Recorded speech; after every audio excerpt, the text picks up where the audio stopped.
Dr. Marcus Hale slammed his badge onto the nursing station counter so hard the plastic cracked. "I don't care who's bleeding out in Bay 3, he snarled loud enough for the entire emergency room to hear. "I am not performing surgery under these conditions, and I am not staying in this building one more minute." The charge nurse reached for his arm. He yanked it away. A patient 2 beds over a 34-year-old father with a chest wound turned his head toward the sound of that voice and said nothing because he couldn't. He was running out of time, and the only surgeon on call had just decided that his own comfort mattered more than that man's life. Hale grabbed his coat, walked through the double doors, and disappeared into the night. If you've never seen a doctor abandon a dying patient, count yourself lucky, because the people inside San Diego Naval Medical Center saw it happen tonight. Stay with me until the very end of the story and drop a comment telling me what city you're watching from. I want to see exactly how far this story travels. The emergency room had been loud all evening, the kind of loud that gets under your skin and stays there. Monitors beeping in overlapping rhythms, the squeak of rubber soles on linoleum, voices cutting across each other from every direction. It was the kind of shift that veteran nurses called a grinder, the kind that chewed through your patience and your energy and spat you out at the end of 12 hours feeling like you'd run a marathon in wet boots. Ava Harper had been on her feet since 6 that morning. She was 29 years old, and she looked younger than that, which worked against her in a place like this. The older nurses called her the new one, even after 4 months on the floor.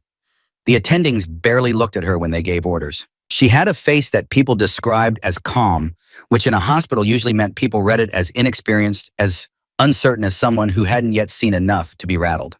They weren't entirely wrong about the calm. They were completely wrong about the reason for it. Ava moved through the ER the way she moved through everything, with a kind of quiet efficiency that didn't announce itself. She checked her patient in Bay 4, a 67-year-old retired schoolteacher named Dorothea, who'd come in with a suspected cardiac event and was now stable but frightened, clutching the side rail of her bed like it might float away. "You're okay," Ava told her, adjusting the pulse oximeter on Dorothea's finger. "Your rhythm looks a lot better than it did an hour ago." "I don't feel better," Dorothea said. "I feel like something is sitting on my chest." "That's the anxiety talking. Your heart is doing its job." Ava checked the readout again. "I'm going to get Dr. Patel to come. I'll take another look at you." "Okay, you're not alone in here." Dorothea's grip on the rail loosened just slightly. "You're the only one who actually explains things to me," she said. "The others just look at their tablets and leave." Ava gave her a small smile and didn't say anything to that because there was nothing to say that wouldn't be unprofessional. She squeezed Dorothea's hand once and stepped back out into the corridor. That was when she heard the crack of Marcus Hale's badge hitting the counter. She stopped walking. She wasn't the only one. 3 nurses turned at the sound. A resident looked up from his chart. The room did that thing it sometimes did in moments of sudden wrong. It held its breath. Hale was already mid-sentence when she focused in on him. "Not performing surgery under these conditions, and I am not staying in this building one more minute." Ava looked past him toward Bay 3. The privacy curtain was half drawn. She could see the boots of the man on the table. Military boots, she noted without thinking. Laces tied tight, size 11, the kind of lacing pattern you learned in basic. One foot wasn't moving. She walked toward the curtain. Behind her, she heard the charge nurse, Sandra Reeves, trying to reason with Hale. Sandra was 52 years old and had been running this ER for 16 years and had the kind of voice that could stop a drunk man in his tracks at 30 feet. Even Sandra's voice wasn't stopping him. "Dr. Hale, the patient in Bay 3, has a penetrating chest wound. He needs surgery. You are the only attending surgeon in this building right now." "Then call someone else in." "The earliest anyone else gets here is 45 minutes. "Not my problem." Ava pushed the curtain aside. The man on the table was 34 years old. She would learn his name later. Daniel Reyes, a Navy corpsman, off-duty, wrong place and wrong time on the I-5 when a car ran a red light at 60 miles an hour. He had a hemothorax. His left lung was partially collapsed. The attending physician who had evaluated him 20 minutes ago had ordered a surgical consult and then apparently decided that was someone else's responsibility. His blood pressure was dropping. Ava looked at his face. He was conscious, barely, his eyes tracking slowly toward her when she stepped in. His lips were slightly blue, not panicked. The kind of stillness that came from training, from having learned how to stay inside your own body even when your body was telling you to shut down. She recognized that stillness. "Hey," she said quietly. "I'm Ava. I'm your nurse. I've got you." He blinked, slow. "How bad?" he said. Not a question exactly, more like someone checking an instrument panel. "You're stable right now. We're going to keep you that way." She checked his chest tube output. Too much. The rate was wrong. She adjusted the suction setting and watched the numbers begin to correct. "Are you in pain?" "No." "That's a lie." The corner of his mouth moved, almost a smile. Yeah. On a scale, 7. She was already pulling up his medication record on the wall terminal. I'm going to push something for the pain. Breathe slow and even. Okay, don't fight it. Your body knows what to do. From behind her raised voices, Sandra again now joined by the voice of the hospital administrator who had apparently materialized from wherever administrators went during crises, a man named Jeffrey Marsh, who wore his authority like a pressed shirt in panic just as quickly as his shirt would wrinkle. Dr. Hale, I must insist. Jeffrey, I don't work for you. I work for the credentialing board, and nothing in my contract requires me to operate under duress. I've logged my objection. I'm leaving. And if you have a problem with that, you can take it up with my attorney Monday morning. The double doors opened. The double doors closed. In the sudden silence that followed, Ava heard the monitor beside Daniel Reyes chirp at once a small alarm, a warning note, the kind of sound that in the wrong hands gets ignored and in the right hands gets acted on immediately. His systolic had dropped 4 more points. She stepped back out of the curtain. Sandra was standing at the nursing station with her hands flat on the counter, staring at the double doors as if she could will Hale back through them. Jeffrey Marsh was holding his phone to his ear with an expression that suggested the person on the other end of the line was not saying anything helpful. His pressure is dropping, Ava said. We need to move him. Sandra turned. Her eyes were sharp and exhausted at the same time. Move him where Ava the OR is on the 4th floor and the only surgeon just walked out. I know, Ava kept her voice level, but he's going to go into shock in the next 8 to 12 minutes if we don't do something. What do we have? We have a resident who has never opened a chest. Who Bishop Martinez. He's in ortho 3rd year. Get him down here. Sandra's expression shifted, not resistance, something more complicated than that. She looked at Ava the way people sometimes looked at a rookie when the rookie said something that sounded too certain, too specific, too much like someone who shouldn't know what they were talking about but clearly did. Ava, a 3rd-year resident with a hemothorax is, I know what it is. Ava held her gaze. Get Martinez. Get me a full chest tray. And get someone on the phone with the naval base. There's a trauma surgeon on call. There, I need him on a video consult in the next 5 minutes. Sandra stared at her for 2 full seconds. Then she picked up the phone. Jeffrey Marsh lowered his own phone slightly. Nurse Harper, he said in the tone of a man who was about to explain something slowly to someone he had decided was not quite qualified to understand it quickly. I appreciate your initiative, but you cannot direct Mr. Marsh. She turned to look at him. Just turned, stood still, looked at him. Her voice was the same temperature as it had been with Dorothea, with Daniel Reyes, with everyone she'd spoken to that night. Flat and steady and entirely without apology. A man is bleeding into his chest cavity. I am trying to stop it. Unless you have a surgery credential somewhere in that blazer, I need you to step back and let me work. Marsh closed his mouth. It would be talked about later the way he closed his mouth. Not the way people closed their mouths when they were offended or when they were calculating their next move. The way people closed their mouths when something clicked into place that they hadn't expected. Martinez appeared 6 minutes later, slightly breathless, pulling his gloves on as he moved. He was compact and dark-eyed and looked about 25, which he nearly was, and he had the specific expression of a person who has been called into a situation they are not entirely sure they are equipped for and is refusing to let that show. What do we have? He said when he reached Ava. She gave him the rundown in 30 seconds. Clear, sequential, no wasted words. BP trend, output rate, respiratory compromise indicators. Martinez listened with his eyes focused on the curtain and his jaw set, and when she finished, he nodded once the way people nodded when they were locking information into place. You said there's a consult coming in. Naval-based trauma surgeon 90 seconds out on the monitor. Good, he exhaled. Okay, let's go. They went through the curtain together. Daniel Reyes looked at both of them. His eyes went to Martinez first, then to Ava, then back to Martinez. You're the doctor, he said. I am Dr. Martinez, yes. How old are you? Old enough. Martinez was already examining the chest tube site. Sir, I need you to stay very still for me. Can you do that? Yeah. Daniel's eyes moved back to Ava. She's staying. Yes, Ava said. I'm right here. Okay, he said. And something in his body, some last held tension let go by a fraction. The video console connected. The trauma surgeon on the other end, a compact woman in her 50s named Commander Yates, who looked like she'd been woken up but was completely awake anyway, took one look at the data on screen and said, Nurse, who's running the room? I am, Ava said. A beat. Your numbers are better than I expected given the timeline. What did you do? Adjusted the suction, repositioned the tube by 2 centimeters. He was getting paradoxical drainage. Good catch. Commander Yates's expression shifted, not surprised exactly, but recalibrating. All right, let's walk Dr. Martinez through this together. Where are you with the tray? What followed was 41 minutes of the most focused, most precise, most quietly extraordinary work that several people in that room would later say they had ever witnessed. Martinez was good, genuinely good, the kind of resident who listened completely and executed cleanly. But it was Ava who the room kept watching, because she was everywhere at once and nowhere she shouldn't be. She anticipated Martinez's next step before he asked. She managed the instruments, the monitors, the communication with Commander Yates on the screen, and simultaneously kept a hand on Daniel's arm, talking to him in that steady, low voice, telling him what was happening, what they were doing, keeping him tethered to the room and to consciousness. "You're doing great," she told Daniel at one point. "You do this a lot," he said, through gritted teeth. "First time," she said. He made a sound that was almost a laugh. "Doesn't seem like it." At the 19-minute mark, Commander Yates stopped talking for a moment and just watched.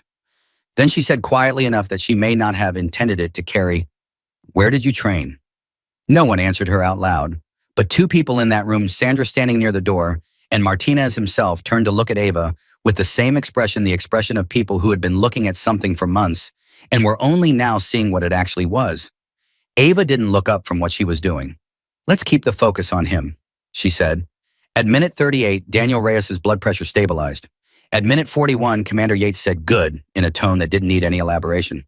Martinez stripped off his outer gloves and let out a slow breath that had apparently been held for the better part of an hour. The monitor beeped in a steady, even completely boring rhythm that was the best sound in the world. "He needs the OR," Ava said. "He's stable enough to move now." "Agreed," Martinez said. He looked at her. He seemed to be working out what to say. "That was, you did," he stopped, tried again. "Where did you learn to do that?" "Do what?" she said. She was already stripping her own gloves, already rechecking Daniel's pressure readout. "All of it," he gestured at the room, "at everything. That wasn't nursing school." She met his eyes for a moment. There was something in hers that was hard to read, not evasion, not quite. More like someone standing in front of a door they hadn't decided whether to open yet. "Let's get him upstairs," she said.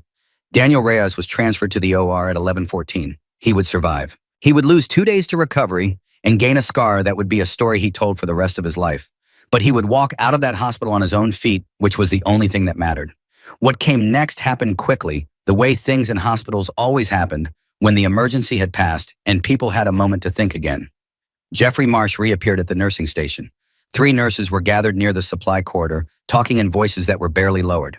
The attending who had covered for Hale during the crisis, a cardiologist named Dr. Ellen Park, who'd run down from the 3rd floor when the call went out, was filling out an incident report with a set jaw and a look in her eyes that suggested someone was going to have a very unpleasant conversation on Monday morning. Sandra found Ava in the supply room. She was restocking. She was doing it methodically the way she always did everything. Gauze packages in order of size. Syringe caps sorted left to right. Her hands were completely steady. Sandra stood in the doorway for a moment. "You want to tell me something," she said. Ava didn't look up. "About what? About you." Sandra folded her arms. "Because I have been in this ER for 16 years, Ava. I have worked with nurses out of Johns Hopkins, out of Bethesda, out of Mayo. I have worked with nurses who did trauma rotations in Ramstein and nurses who trained in level 1 centers in New York City." She paused. "What you just did in Bay 3 wasn't something you learned in nursing school, and it wasn't something you picked up in 4 months on this floor." Ava was quiet for a moment, still restocking. One box set down, another picked up. "He's stable," she said. "That's what matters." "Ava," she stopped. She held the box in both hands and looked at Sandra, and for a moment the careful, practiced composure of Nurse Ava, the quiet one, the new one, the one people walked past without looking at twice for a moment, that composure became slightly transparent, like frosted glass with a light behind it. "I'm going to check on Dorothea," she said. She put the box down and walked out of the supply room, and Sandra watched her go, and in the corridor outside the two of them, Ava's footsteps were quiet and even, and completely deliberate, the footsteps of someone who knew exactly where they were going, and had been very, very careful for a long time about not letting anyone see how well they knew the terrain. At the nursing station, one of the other nurses, Priya, 26, bright and observant, and fond of Ava in the uncomplicated way of someone who hadn't yet decided what category to put her in, said to no one in particular, "Did she really tell Marsh to step back?" "She really did," said the nurse beside her. "And he actually did it." "He actually did." A pause. "Huh," said Priya. Down the hall in Bay 9, Dorothea was still awake watching the ceiling. Her rhythm had continued to stabilize. When Ava came through the curtain, she looked over with the relief of someone who'd been waiting for a specific person and hadn't wanted to admit they were waiting. They said there was some kind of situation, Dorothea said. Oh, there was. It's resolved now. Ava checked her leads, her pressure cuff, the IF line. Everything in order, everything steady. Is the young man okay, the one they were all running around about? He is. Dorothea studied her. The way older women sometimes studied younger ones with a kind of practiced, undistracted attention that cut past the professional surface to the thing underneath. You're tired, she said. A little, but you're not shaken. Ava looked at her. Most people after something like that, you can see it in them, Dorothea said. The hands, the eyes, something. She shook her head slightly. You're not shaken at all. Ava looked down at the monitor. Get some sleep, she said. Your cardiologist is going to be here at 6. Ava, she looked up. Whatever it is you're carrying around under all that quiet, Dorothea said. It seems like a heavy thing to keep to yourself. For one long moment, something moved across Ava Harper's face. Not pain, not exactly. More like the particular expression of someone who has been carrying something for so long, they have forgotten what it feels like not to be carrying it, and who has just briefly been reminded. Then she smiled. It was a real smile, which was also rare. Good night, Dorothea, she said. She walked back out into the corridor. The ER had settled into its lower register hum. The worst of it was over, or so everyone thought. Ava knew better than to trust the quiet. The quiet was where the next thing lived, patient as anything waiting for you to think you were safe. She picked up her next chart. She checked the clock. She moved down the hall. In the parking garage, 2 floors below the emergency room, a black SUV had been sitting in the same spot for 4 hours. 3 men inside it. None of them had spoken in a long time. One of them had a phone to his ear. He was listening, not talking. When the person on the other end finished speaking, he took the phone away from his ear and looked at it for a moment. Then he said to the man beside him, "The witness is in the ICU, 4th floor, West Wing." The man beside him said nothing. "They don't know we're here yet," the first man said. The third man in the back seat checked something under his jacket. He said nothing either. The engine started. None of them looked like anything in particular. They could have been anyone. That was the point. In the ER above them, Ava Harper turned a corner, holding her chart, her footsteps quiet and even on the linoleum. She didn't know yet about the SUV. She didn't know yet about the witness on the 4th floor, or the people who knew he was there, or what they'd come to the hospital prepared to do about it. She didn't know yet that the shift she thought she'd already survived was only the opening act. But something in her, something honed by years in places where the quiet before the worst thing was indistinguishable from any other kind of quiet, something in her was already paying attention, already watching the edges of the room, already listening for the note that didn't belong. She set her chart down at the nursing station. She looked down the hall toward the elevator bank. She waited. The elevator doors opened on the ground floor and nothing came out. That was the first thing.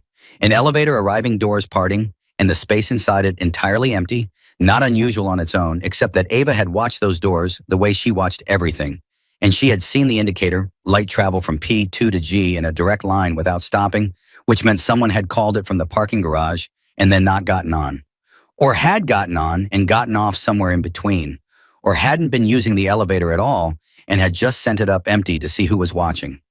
She stood very still. Priya appeared at her elbow with a chart. Room 7 is asking for more blankets. Get them, Ava said without moving her eyes from the elevator. And when you come back, do it through the side corridor, not the main hall. Priya paused. Why? Ava didn't answer right away. She was listening. The ER had its own acoustic signature, a specific layering of sounds she'd been calibrating to since her first week. And something in that signature had shifted by a fraction. Not louder, not quieter, different. The way a room sounded different when the people inside it were trying to be invisible. Just do it that way, she said.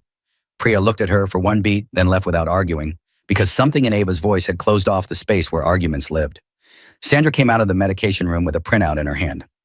Night security just called. 2 of the cameras in the parking structure are offline. They went dark about 20 minutes ago. 20 minutes ago was when Daniel Reyes had been moved to the OR. When the ER had emptied slightly, when the staff had redistributed, when anyone watching from outside would have seen the best window they were going to get. Which cameras? Ava asked. P2 West in the stairwell exit to the main lobby. P2 West was directly below them. The stairwell exit opened 30 feet from the nursing station. Sandra, Ava kept her voice flat, I need you to call the 4th floor ICU right now and find out who's up there. how many staff, and whether the patient in room 412 has any security presence with him. Sandra's eyes changed. Room 412 is, I know what room 412 is, make the call. Sandra had been running the ER for 16 years. She didn't ask how Ava knew about 412. She picked up the phone. Room 412 was occupied by a man named Warren Cole. He was 47 years old and a former Defense Department logistics contractor, and he had been admitted 3 days ago with what had been described publicly as a cardiac event. What had not been described publicly, what was known only to a small cluster of federal prosecutors and 2 U.S. Marshals, was that Warren Cole was scheduled to testify before a federal grand jury in 11 days. His testimony would name 8 people. 3 of those people had the resources to make sure that testimony never happened. Ava knew none of this by name or by dossier. What she knew was what she'd observed over 4 days of passing 412 on the way to other rooms, the tells she'd been trained to read without appearing to read them. The way the nurses on that floor moved around that particular room differently from the others. The single marshal who'd been stationed there for the first 2 days and then last night had not been there at all. The way the floor coordinator had lowered her voice when she looked at the room number on her board. You didn't spend 3 years embedded in operational environments without learning how to read the architecture of a secret.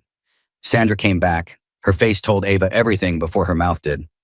1 nurse on the floor tonight for the ICU wing, 3 patients. The marshal who was posted to 412 was pulled this afternoon. Apparently there was a miscommunication with the rotation schedule.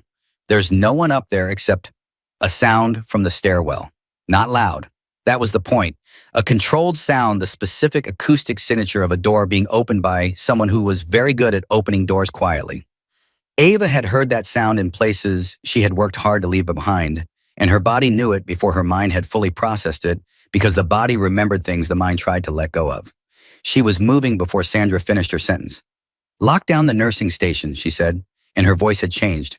Not louder, not harder, just different in a way that Sandra would later describe when she was asked to describe it as the voice of someone who had been pretending to be a different person and had stopped.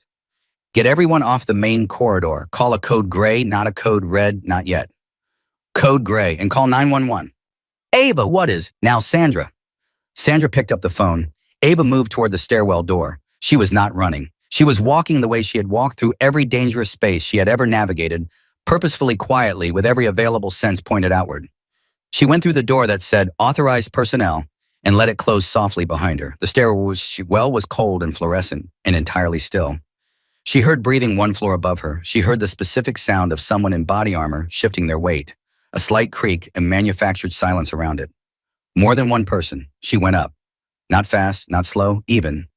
Her hand moved to the small of her back where anyone who had worked alongside her for 4 months would have said there was nothing but the hem of her scrub top because that was what she had made sure they would see. What was actually there was something she had carried every day since the first week, because old training died slowly and instinct died even slower, and she had never been fully convinced that the version of herself she was building at San Diego Naval Medical Center was the only version of herself she would need.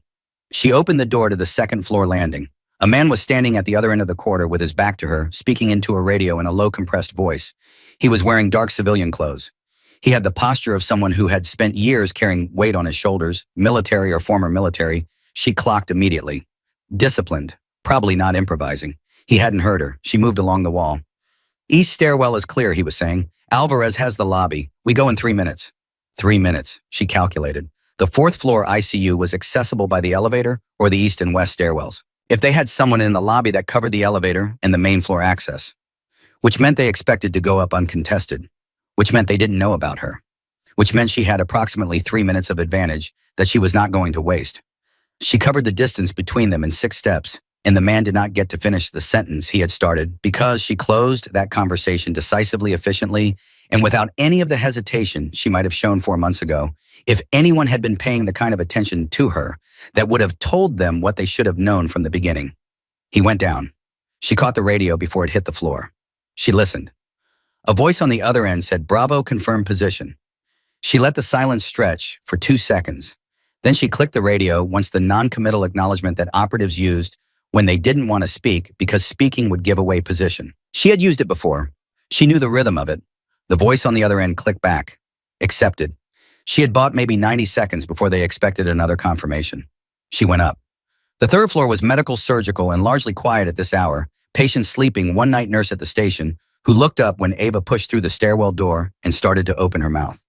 Ava held up one finger and kept walking, and something in the way she held that finger made the nurse close her mouth and reach for her phone instead. Smart woman. The fourth floor. She came through the stairwell door into the ICU corridor and immediately stopped, pressed her back to the wall beside the door and assessed. The corridor was lit in that low, institutional nighttime light that made everything slightly wrong. The nursing station at the far end was empty. The single-floor nurse, she noted, had already moved away from the open position, which meant Sandra's code gray had reached her, which meant someone had done something right. Room 412 was the third door on the left. She went to it. Warren Cole was awake. He was sitting up in his bed in the way of a man who had heard something and was not pretending he hadn't the kind of alertness that did not look like alertness until you knew what to look for. He was heavy-set gray at the temples, with the particular face of someone who had spent years in rooms where things were decided and never spoken of, and he knew what this feeling was, the feeling of a plan going wrong, of a room becoming a trap. He recognized it the way people recognize the smell of smoke. He looked at her when she came through the door. "Who are you, Ava Harper?" "I'm a nurse on the ER. We need to move you." "Where's the marshal?" "He's not here." Something flashed in his eyes, not surprise, confirmation. "They pulled him on purpose," he said. "It was a setup." "Yes." She moved to the monitor and began efficiently disconnecting what could be disconnected and stabilizing what couldn't. "Can you walk?" "Wow. My legs work. My chest doesn't love me right now."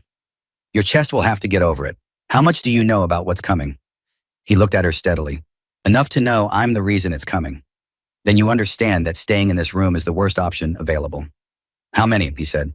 She understood the question. "I've confirmed 2, I think 3, possibly 4. "Armed?" "Yes." He swung his legs over the side of the bed. He was slow, but he was moving, which was all that mattered. "There's a service corridor," she said, "on the east side of this wing, past the equipment storage. It connects to the back stairwell that goes to the basement. The basement has a loading dock. Loading dock has a security office." He stopped, looked at her. "You've mapped this building." She said nothing. "Nobody maps a building like that just because they work there," he said. "Mr. Cole, we have about 30 seconds before they're looking for their man and not finding him. I need you moving." He stood up. He was steady enough. She handed him his IV pole, still connected to the drip he needed, and they went out into the corridor together, moving toward the east side of the wing. Behind them, the elevator indicator lit up. Someone had called the car from below. She moved faster. Cole kept pace, one hand on the pole, the other pressed to his chest in the automatic gesture of a man whose ribs were reminding him of the incident that had put him here. He didn't make a sound. She gave him credit for that. The service corridor was narrow and lit by a single overhead strip and smelled of floor cleaner and the particular institutional staleness of rooms that were used constantly but never inhabited. She pushed through the door and pulled it shut behind them, and they stood in the dimness, and she listened. Voices on the main corridor, at least 2, moving fast now, faster than before, which meant they'd found their man and were recalculating. She heard one voice say something sharp and clipped, and the other respond with something sharper. They knew the plan had shifted. They would sweep the floor now. It would take them approximately 4 minutes to cover the rooms and reach the service corridor. She had 4 minutes. "Move," she said quietly. Cole moved. They went down the back stairwell, him leaning slightly against the rail, her one step ahead and one step beside, listening to every sound above and below them simultaneously. The stairwell was quiet, 1 floor, 2. The basement door was heavy, and she pushed it open, and they were in the basement, which was infrastructure, pipes, mechanical systems, the unglamorous machinery that kept the building alive. The security office was 50 feet from the stairwell door. She could see the light under the door from here. She knocked. Not loudly, 3 times a specific rhythm, because random knocking in a basement in the middle of a situation was the kind of thing that made people freeze instead of answer. The door opened. A security guard named Hector, 53 years old, who had been reading a paperback novel and was now looking at a nurse and a man in a hospital gown with an IV pole, blinked. "What in the— Lock the door behind us," Ava said. "Call the police. Tell them you have a possible active security threat on the 4th floor and a federal witness in your location who needs extraction. Use those exact words." Hector stared at her. Hector. She had read his name off his badge. Now. He reached for his radio. While he called, she positioned Cole in the corner of the room farthest from the door and took stock of what she had available. A desk, a bank of monitors showing camera feeds, several of which were, as Sandra had said, dark. A filing cabinet, a first aid kit on the wall, and Hector's service weapon in its holster, which he was technically not supposed to have on hospital grounds, but which every hospital security guard in every hospital she had ever worked in carried anyway because some rules bent when you were alone in a building at midnight. Are you trained with that? She asked him, nodding at the holster. 20 years LAPD, he said, the phone now to his ear. Good. She turned back to the monitor bank. 3 of the active cameras showed the 4th floor now, and on one of them she could see 2 men moving through the ICU corridor checking rooms. Systematic, efficient. The way trained people moved when they were looking for something and not finding it. They weren't panicking, that was the tell. Untrained people panicked when the plan went wrong. These 2 adjusted. They split up, one going east, one going west, covering ground faster by separating. Professional, coordinated, not hired hands operators. Someone had spent real money on this. Hector, she said, how long for police response? Dispatch says 8 minutes. 8 minutes. She looked at the camera feeds. She looked at Cole in the corner. His jaw set his hand on his chest, watching her with the expression of a man who was trying to figure out what he was looking at. She looked at Hector, who had ended his call and was standing with his hand on his weapon, LAPD instincts returning to the surface after however many years of paperback novels in a basement room. And then on the camera feed, one of the feeds, the one covering the lobby, she saw the 3rd man. He was standing near the main entrance watching the doors, and he had a phone to his ear. As she watched, he turned slightly, and she could see his face under the lobby light. She recognized him. She had worked beside him in a place she had spent 4 years trying to forget. She had trusted him in a room where trusting the wrong person got people killed. He had been Navy. He had been, she'd once believed, good. She stood very still. The thing about recognition was that it always went both ways eventually. She had recognized him, which meant that if he had any kind of intelligence on this operation, and clearly he did, or he wouldn't be here, wouldn't be positioned this precisely, he might recognize her. Might already have. They're not just here for Cole, she said more to herself than to either of the men in the room. Cole looked at her sharply. What? She turned to face him. Someone gave them the layout of this hospital. Camera positions, security rotation, the marshal's schedule. She held his eyes. Someone who knew this building, and someone who knew that a former combat medic named Ava Harper had been working the ER here for 4 months. The room went very quiet. You're saying this was never just about me, Cole said slowly. I'm saying whoever sent them knew 2 things. Where you were. She paused. And that I was here. Cole's face changed in the way faces changed when something that had seemed like random catastrophe suddenly revealed itself to have architecture. You were the target, I was the bait. Or the other way around? She crossed to Hector. Give me your radio. He handed it over without hesitation. She clicked to the security channel and said, Building operations, this is Harper ER. I need every stairwell door on floors 2 through 4 locked from the outside right now. If you have a manual override, use it. Do not wait for authorization. A pause. Then the building ops voice surprised tight. That requires I know what it requires. Do it anyway and I will deal with the authorization paperwork tomorrow. Doors, now. Another pause. Shorter this time. Done. She clicked off, turned to Hector. They're going to find the stairwells locked and figure out we went down instead of up. That gives us 3 minutes, maybe 4, before they find this corridor. Hector drew his weapon. You want me on the door? I want you on Cole.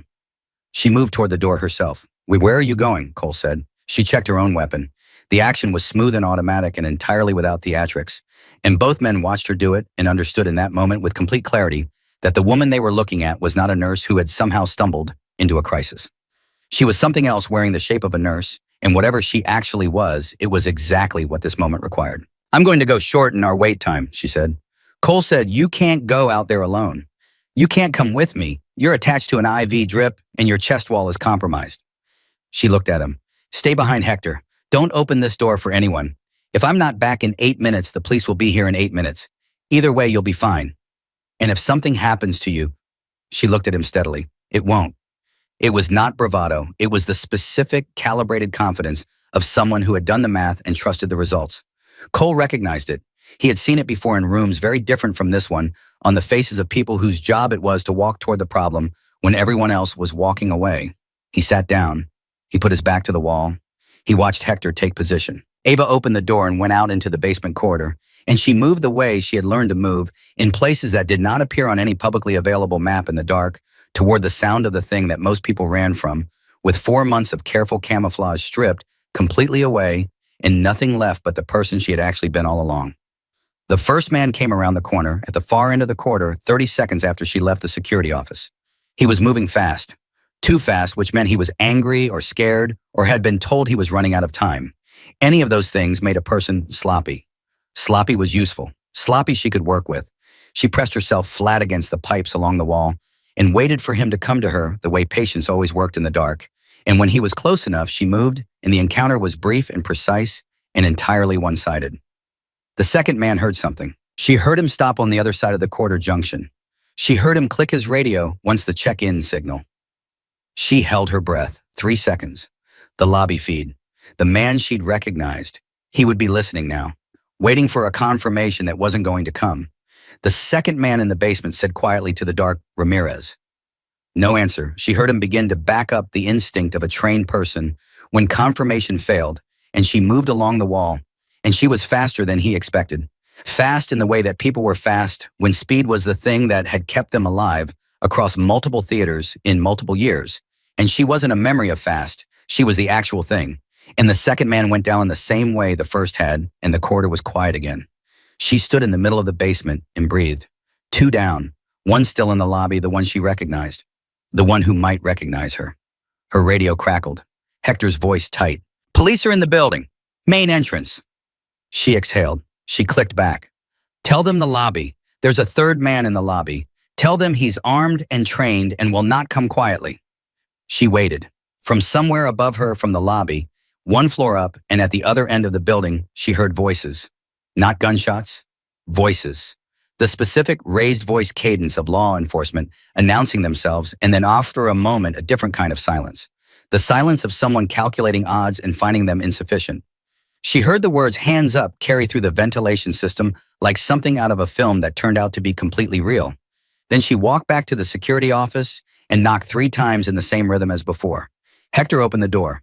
Cole was still in the corner, still had his hand on his chest, still had that expression of precise, careful attention. He looked at her when she came through the door. He looked at the state of her, no visible wounds, all the same pieces she'd left with, and something in his face shifted. 2 down, she said. "Police have the third." Hector let out a breath that had been waiting in his chest for the past 8 minutes. Cole said nothing for a moment. Then, "Who sent you?" "Nobody sent me," she said. "I work the ER." "Ava." She looked at him. "Who are you?" He said. It was the second time tonight someone had asked her that question and meant something much more complicated than the words implied. She thought of Sandra in the supply room doorway. She thought of Martinez looking at her across the procedure tray. She thought of Commander Yates on the video screen saying, "Where did you train?" and of Dorothea telling her that whatever she was carrying around under all that quiet, it seemed like a heavy thing to keep to herself. She thought about how long a person could be 2 people before the weight of it became something they couldn't carry anymore. "Right now," she said, "I'm the person who kept you alive tonight." Cole held her eyes. His were sharp and very tired, and full of something that looked like recognition, not of her face or her name, but of the specific kind of person she was, the kind that existed in a very particular overlap of worlds that most people never saw. "Thank you," he said, simply, precisely, the way people said it when they meant it completely. Before she could answer, the door opened, and the first officer came through it, hand on his weapon badge, up and behind him 2 more, and behind them the organized noise of a building being secured floor by floor, room by room.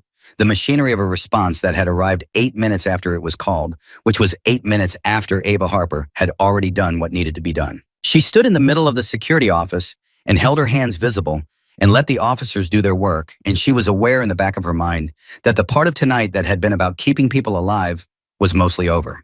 The part that came next, the questions, the reports, the careful reconstruction of who she was and why she'd been able to do what she'd done, that part was just beginning. And that part was going to be much harder to manage than anything that had happened in the basement. The first officer's name was Brennan, and he had the look of someone who had responded to enough hospital calls to know that hospitals at 2 in the morning were never simple.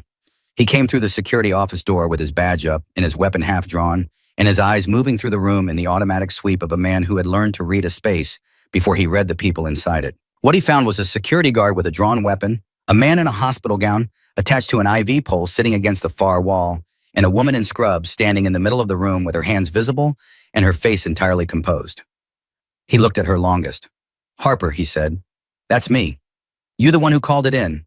"Charge nurse called 911. I called building ops." She kept her hands where he could see them. "2 men are down in the east basement corridor. Non-lethal. You'll want to secure them before they come around.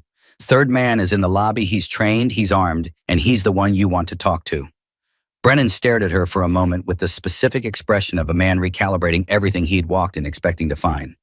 Then he keyed his radio without taking his eyes off her. Martinez Ochoa, East Basement Corridor, 2 down, need cuffs and medical. A pause. His radio crackled back. Copy. He looked at the man against the wall. You Warren Cole? Yes, Cole said. You injured. Existing condition. Nothing new tonight. He glanced at Ava. Thanks to her. Brennan looked at Ava again. She could see him adding things up and not quite arriving at an answer that made sense with what he was looking at. She had seen that expression before on Martinez's face over the procedure tray on Sandra's face in the supply room doorway. It was the expression people wore when the category they'd filed you under turned out to be wrong and they hadn't built a new one yet. I'm going to need a statement, he said. I know, she said. Can we get Mr. Cole somewhere safer first? They moved Cole to a room on the 2nd floor that had 2 officers posted outside the door, and a federal agent arrived 22 minutes later, a woman named Tran, compact and precise with the kind of face that gave nothing away for free. She sat Cole down in a chair and stood across from him with a notebook, and did not look at Ava at all, which Ava recognized as the particular attentiveness of someone who was absolutely looking at her. The lobby situation resolved without additional incident. The third man, the one Ava had recognized, whose name she had not said aloud to anyone and was not going to say aloud until she understood why he was here, had apparently made the same calculation Warren Cole had made earlier on her, the calculation about odds, and had put his hands up when 3 officers converged on him from different directions. Smart. He'd always been smart. That had never been the problem with him. Ava waited in the corridor outside Cole's room. She stood with her back to the wall and her arms crossed, and she thought about nothing useful because there was nothing useful to think about. Yet too many variables still moving, too many pieces still landing. She had learned over years in environments where thinking too far ahead could get you killed just as easily as not thinking at all to let things settle before she tried to make sense of them. Sandra found her at 1:47 in the morning. She came around the corner from the elevator with her lanyard half twisted and her reading glasses pushed up on her forehead, which was how Sandra looked when she had been through something and hadn't had time to process it yet. She stopped when she saw Ava. She looked at her for a long moment, the way she had looked at her in the supply room, that look of frosted glass with a light behind it, except now the frost was gone. The officers downstairs told me what they found in the basement corridor, Sandra said. They're stable, Ava said. They'll need medical attention when they come around. I know they're stable. I sent Priya down. Sandra moved closer and lowered her voice. Ava, they're secured with their own zip ties. Both of them. A pause. Using a technique that our hospital security people would not know how to do. Ava said nothing. I have been a nurse for 31 years, Sandra said.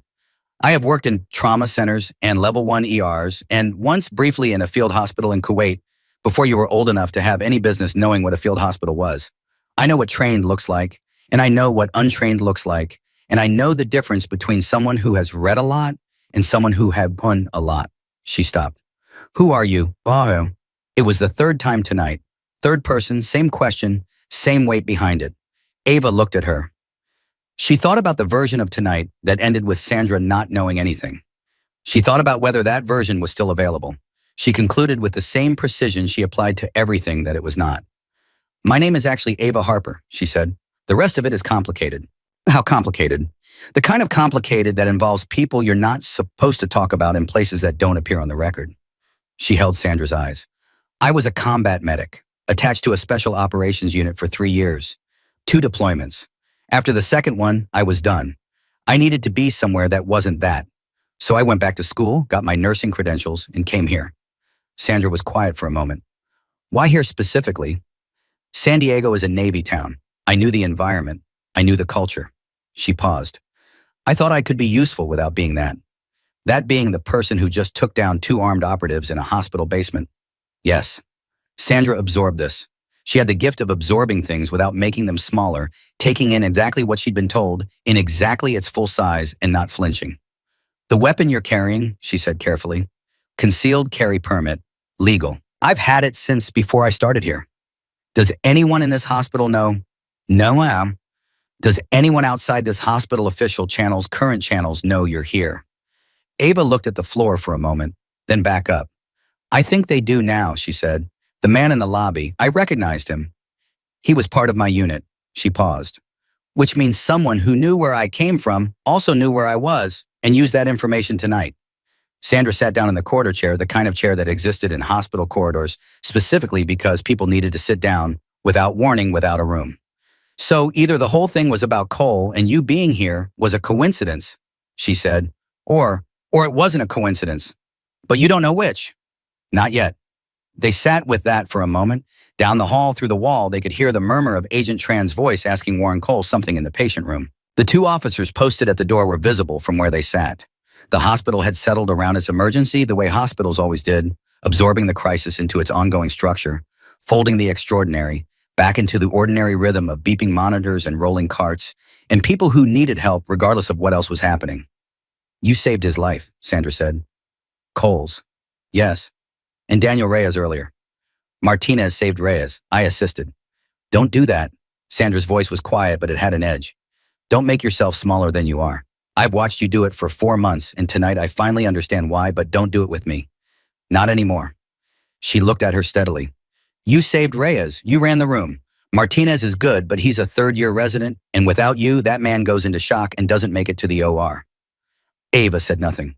And Cole, Sandra continued, you moved him. You took down 2 trained operatives. You coordinated the building lockdown. You got law enforcement on the ground in time.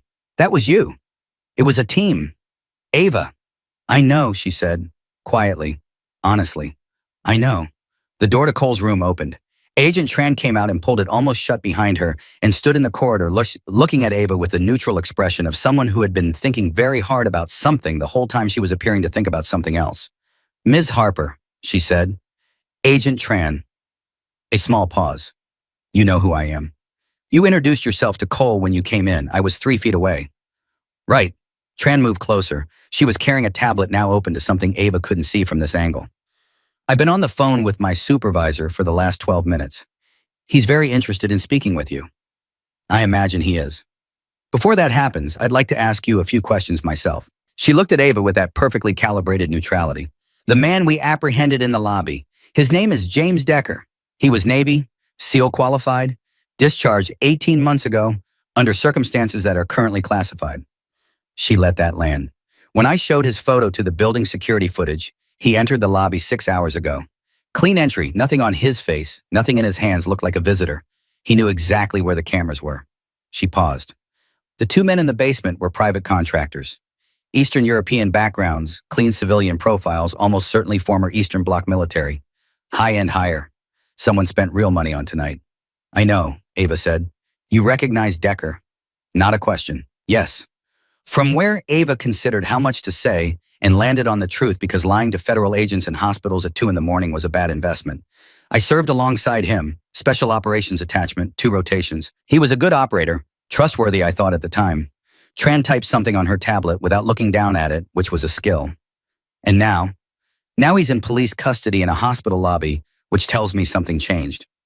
He's saying he has information, that he was here to help Cole not harm him, that there's a larger operation and tonight was supposed to send a message to the people behind it. Tran looked up. He's also asking very specifically to speak with you. The corridor was very quiet for a moment. Sandra, still in the chair, looked at Ava. Her expression was unreadable.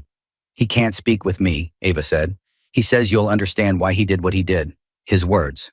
Tran's voice stayed even. He says you of all people will understand. Something moved through Ava's chest. Not quite emotion, not quite instinct. Something in the category of things you felt when a door you had sealed very carefully began to rattle from the other side. She had spent 4 months being calm. She had spent 4 months being Nurse Ava, the quiet one, the new one, the one people walked past. She had spent 4 years before that being exactly what tonight had required. And before that, 2 deployments. Rooms she didn't speak of, decisions she had made in the dark and carried home and tried to leave behind. James Decker had been in those rooms. He had made decisions in that dark too. Not tonight, she said. Monsieur Harper. Not tonight, Agent Tran. She kept her voice level. I've been on shift since 6 this morning. I have a patient on the 3rd floor who needs a follow-up assessment, a man in the OR recovering from a hemothorax, and a 67-year-old woman in Bay 9 who is going to wake up at 5 and want to know what her cardiologist's plan is. I will speak with Decker when there's a team in a place and an arrangement that makes sense. Tonight is not that. Tran looked at her for a long moment. Then she said, my supervisor is going to want to speak with you. Directly. Possibly tomorrow. That's fine. There are going to be questions about your background, your current status, why someone with your training is working a floor shift in an ER. Also fine. You understand what's coming. I've been waiting for it for 4 months, Ava said. I'm ready. Tran clicked her tablet off and tucked it under her arm and gave Ava one last look that was less neutral than the ones before it, a look that carried underneath all that professional restraint something that might have been respect. Get some sleep, she said. It was probably the most personal thing she'd said all night. Then she went back into Cole's room and pulled the door closed. Sandra was still in the chair. She was watching Ava with the quiet attention of someone who had learned in 31 years when to speak and when to be still. Go home, she said finally. My shift doesn't end until Ava. Sandra stood up. She was not a tall woman, but she stood like one. I am the charge nurse of this ER, and I am telling you that you have been on shift for 21 hours counting the overtime. You volunteered for last Tuesday. You have performed emergency medical interventions that should have required a physician. You have neutralized an active security threat. You have coordinated a federal witness extraction, and you have done all of this while apparently managing to check on your patients between every single crisis. She put both hands on Ava's shoulders. Go home. That is not a suggestion. Ava looked at her. There was something strange about being seen this clearly by someone. She had forgotten what it felt like. Maybe she had never fully learned. Dorothea, she said. I'll check on Dorothea. She wakes up frightened if no one. I will hold her hand and explain her cardiology plan in plain English and not leave until she tells me to. Sandra held her eyes. I've been doing this for 31 years, Ava. I know how to take care of a patient. Ava exhaled. The exhale was long and controlled and cost her something. Okay, she said. She went to the locker room on the basement level and sat on the bench in front of her locker for 3 minutes without opening it, her elbows on her knees, her hands hanging loose, just breathing. Not falling apart, not close to falling apart, but giving herself the 3 minutes that the body sometimes required when it had been running on adrenaline and training and pure forward momentum for so many hours that stopping felt like a physical task in itself. Then she changed out of her scrubs, packed her bag, and walked to the parking lot. Her car was a 5-year-old silver Honda that she had chosen for its unremarkability, parked in the same spot she parked at every shift under a light that she had noted on her first day, was positioned at the correct angle to illuminate the space without creating blind spots. She stood beside it for a moment and looked at the building. San Diego Naval Medical Center at 3 a.m. had the particular quality of all large buildings at that hour, a quietude that wasn't quite peace, the sense of a held breath. Lights and windows, the distant rhythm of the city around it. Somewhere in there, Daniel Reyes was recovering from surgery. Somewhere in there, Warren Cole was answering Agent Tran's careful questions. Somewhere in there, Dorothea was either sleeping or worrying, and Sandra was making sure it was the former. And somewhere in a police custody room, James Decker was waiting. She got in the car. She drove for 6 minutes before her phone rang. The number was blocked, which told her immediately who it was, not Tran, who had her number now and would use it. Not Sandra, not anyone from the hospital. She let it ring twice more, then answered. Harper. A man's voice. Not young. The voice of someone accustomed to being on the other end of phones in situations like this, unhurried, precise carrying authority without announcing it. Who is this, she said. Someone who has been watching what happened at San Diego Naval Medical Center tonight with a great deal of interest. A pause. You did well. You were watching. We're always watching, Ava. You know that. She kept both hands on the wheel. The road was nearly empty at this hour. What do you want? A conversation. Not tonight. Tonight you should sleep. Tomorrow when you're ready. Another pause. There are things happening that you are now, whether you attended it or not, involved in. James Decker was in that lobby for a reason that isn't what Agent Tran thinks it is. And the people who hired those contractors are not going to accept failure quietly. They'll send someone else, she said. Yes. For Cole. A beat. Among others. She understood what he meant. She had understood it from the moment she saw Decker's face on that camera feed. Decker wasn't the only one who knew where I was. No, he wasn't. Which means whoever built this operation knew 2 targets were available tonight. Yes. She drove in silence for a moment. The streetlights moved over the hood of the car in slow, regular intervals. Who are you, she said. Someone who knew your record before you walked into that hospital. Someone who thought that 4 months was probably long enough for you to remember why you were good at what you were good at. A pause that felt deliberate, and someone who needs to know whether Ava Harper is done or whether she just needed the right kind of push. She thought about a lot of things in the space of the next few seconds. She thought about nursing school, about the deliberate and painstaking process of becoming someone else. She thought about the version of herself she had wanted to build here, the quiet one, the steady one, the one who held old women's hands at 5 a.m. and explained cardiology in plain English. She thought about Sandra saying, "Don't make yourself smaller than you are." She thought about the 3 years before San Diego and everything she had carried out of them. "I need more than a phone call," she said. "Names, organizations, why Cole, why tonight, why this hospital?" A pause. "And I need to know what Decker's real role was." "All of that is available. In person." "Of course, Dev Bresto." "Tomorrow," she said. "And 2 o'clock, I'll pick the place." "All right." "And whoever you are," she said, "understand something. I came to this hospital to take care of people. That hasn't changed. Whatever you're going to ask me, it doesn't change that." A pause that was different from the others, smaller, more human. "I know," the voice said. "That's actually why I'm calling." The call ended. She set the phone in the cup holder and kept driving. She got home at 3:20 and stood in her kitchen and drank a glass of water, standing at the sink, and looked at the window over it. The city was dark and quiet and entirely indifferent to everything that had happened tonight, which was its own kind of comfort, the way the world kept being. The world regardless. The sun coming and going, traffic building, and dispersing people waking up tomorrow with no idea that a woman in scrubs had moved through a hospital basement in the dark and held a line between something very bad and something worse. She thought about Daniel Reyes. She would check on him tomorrow. She thought about Dorothea. She thought about Martinez, who had done well tonight, better than he knew. She thought about the moment in the corridor when Agent Tran had said, "He's asking to speak with you," and the way something had moved in her chest at those words, and what it meant that she had said no, and known the no was only temporary. She thought about the blocked number, the measured, unhurried voice, someone who knew her record, someone who had been watching. She thought about what it meant that she had been found, and whether being found after 4 years and 4 months of very deliberate disappearing was the worst thing or simply the next thing. She set the glass in the sink. She went to bed. She lay in the dark and stared at the ceiling and thought one more time about James Decker's face on that monitor, a face she had trusted in places she had never talked about to anyone in this city, in this life, and she felt the weight of what was coming settle over her with the specific gravity of things that couldn't be put back.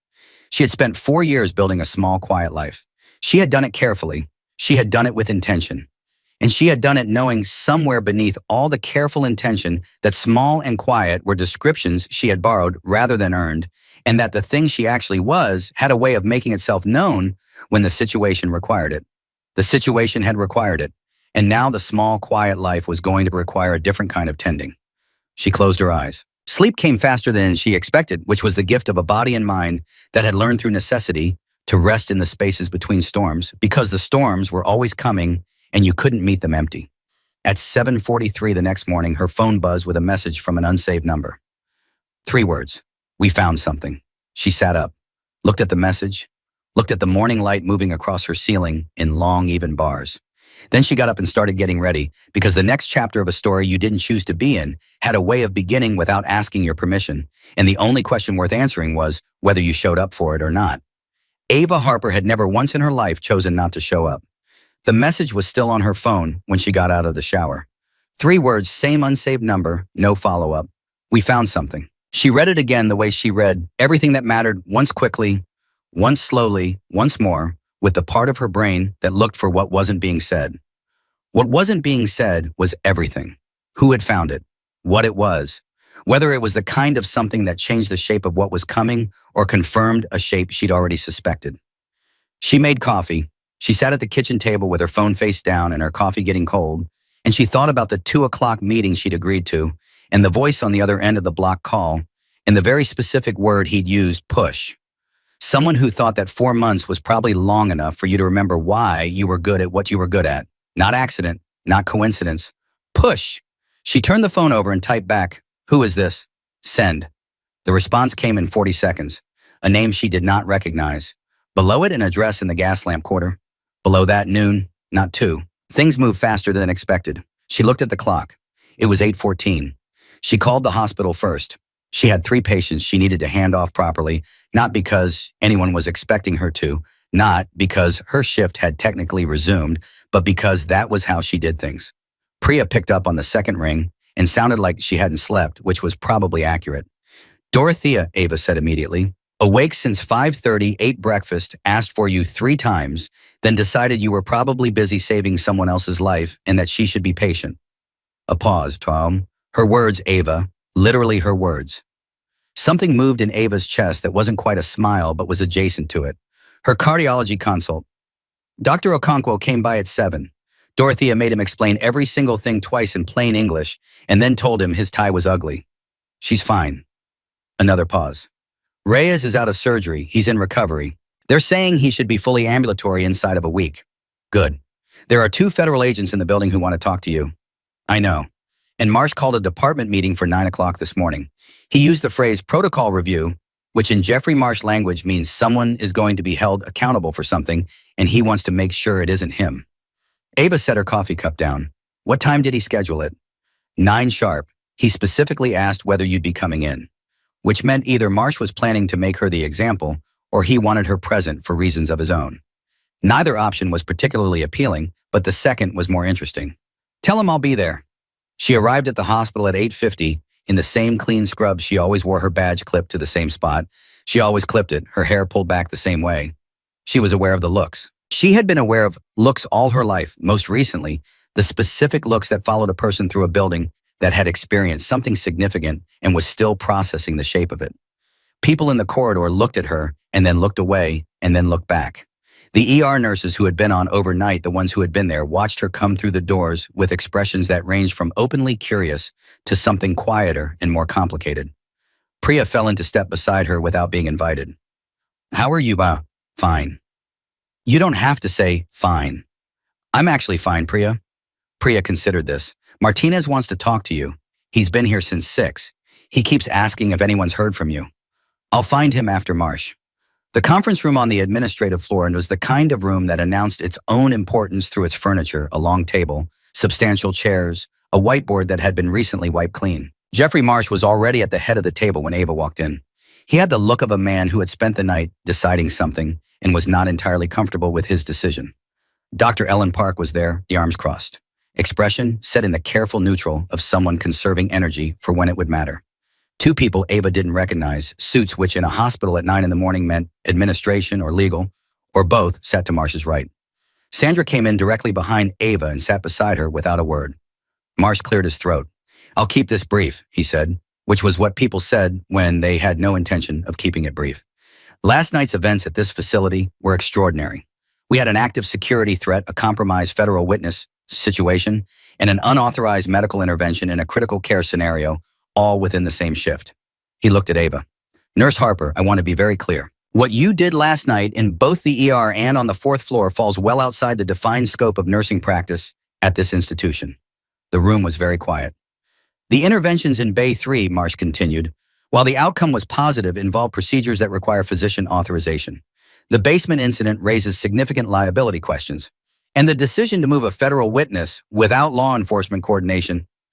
Warren Cole was alive when law enforcement arrived, Ava said. He would not have been if he'd stayed in room 412 for another 4 minutes. I understand that, but the cameras on P2 West in the stairwell had been dark for 20 minutes before I identified the threat. Building security was not positioned to respond at the speed required. The single ICU nurse on the 4th floor was alone. There was no marshal on the witness. Every institutional protocol that was supposed to prevent what happened last night had already failed before I made a single decision. She kept her voice even and direct, not defensive. Factual. I did not exceed my scope, Mr. Marsh. I filled a gap that your protocols left open. One of the suits cleared his throat. Marsh looked at him. I'm Richard Cho, the suit said. Hospital legal. Ms. Harper, we want to be clear that this conversation is not disciplinary in nature. It isn't, Sandra said from beside Ava. Cho looked at Sandra. We're conducting a routine review. At 9 in the morning after a federal incident with 2 suits and a whiteboard, Sandra said. That's not a review. That's a defense posture. She looked at Marsh. Jeffrey, I've been in this building longer than you have. If this meeting is about protecting the hospital from Ava, I need you to think very carefully about what happens when the federal agents downstairs learn that the first thing this administration did after their witness was saved by one of our nurses was haul her into a conference room. Marsh opened his mouth, closed it. Dr. Park spoke for the first time. What Sandra is saying, Jeffrey, is that the optics of this meeting are the opposite of what you want them to be. Her voice was steady and entirely without warmth for the position she was disagreeing with. Ava Harper saved a life in this ER last night using skills that this hospital did not know she had. She then prevented what would have been a federal incident involving a witness murder inside our building. The appropriate response to that is not a liability review. Marsh looked around the table. He was doing the calculation that administrators did when they realized the numbers had come out differently than they'd expected. This is not about liability, he said with slightly less conviction than he'd started with. Then what's it about? Ava asked. A pause. Marsh pressed his fingers flat on the table. It's about the fact that we don't know who you are, he said. I ran your personnel file this morning. Your references checked out. Your credentials are legitimate. Your nursing license is clean. He looked at her. But you took down 2 armed operatives in our basement. That is not in the skill set of a nursing school graduate. No, Ava said. It isn't. The room waited. She had made a decision in the car on the way over. Not about how much to tell, that decision had been made for her when Decker's face appeared on that camera feed and the whole careful architecture of being Nurse Ava began its inevitable collapse. The decision she'd made was about how to tell it, not defensively, not apologetically, as a simple statement of fact offered to people who deserved to know the truth about the person they'd been working beside. I was a combat medic, she said, attached to a special operations unit. 2 deployments, 3 years. I left the military, got my nursing credentials, and came here because I wanted to take care of people in a setting that wasn't a war zone. She looked at Marsh. I did not disclose my operational background because it was classified at the time of my hiring and because I didn't think it was relevant to floor nursing. She paused. I was wrong about the second part. The room absorbed this. Richard Cho was writing something on his notepad. The second suit, who had not introduced himself, was looking at Ava with an expression she recognized as the expression of someone who already knew most of what she was saying and was paying attention specifically to the parts she chose to include and the parts she chose to leave out. Special operations, Marsh said slowly. Yes. That's why you knew how to... Yes. He looked at her for a long moment. She could see the things she'd watched happen in people before the moment when the category collapsed and they had to build a new one on the spot with insufficient materials and no time. Marsh was not a bad man. He was an administrator, which meant he was a man who managed risk, and risk had just rearranged itself into something he hadn't planned for. The federal agents, he said finally, they'll want to speak with you. I know, I'll speak with them. And the nursing board will need, I'll handle it. He looked at Sandra, then at Park, then back at Ava. Then he said the thing that men in his position said when they'd run out of moves and needed a graceful exit. This conversation isn't finished. I know, Ava said, but right now I have patients to check on. She stood up. Sandra stood up beside her. Park stayed seated, but gave Ava the kind of nod that transferred something without requiring words. Martinez was waiting in the corridor outside the conference room. He had the look of someone who had positioned himself there deliberately and had been there long enough to have second-guessed the decision at least 3 times. When Ava came through the door, he straightened and looked at her with a particular expression that she was beginning to recognize as the face people showed when they had something to say and didn't know how to start it. Walk with me, she said. They went to the stairwell, the same east stairwell that she had navigated the night before in the dark, going up while everything was wrong. In the daylight, it was just a stairwell, which was how places were, how they always were. Completely ordinary until they weren't. Last night, Martinez started. You did well, she said. He stopped on the landing. I had a patient going into shock in a video consult in a procedure I had performed exactly once before in a simulation. He looked at her directly. You ran that room, Ava. You told me what to do and when to do it, and you were right every single time. And the entire time you were doing it, you made it look like you were just assisting. He said the last word with something in his voice that was almost incredulous. Why, she thought about this. Because you needed to be the one who did it, she said.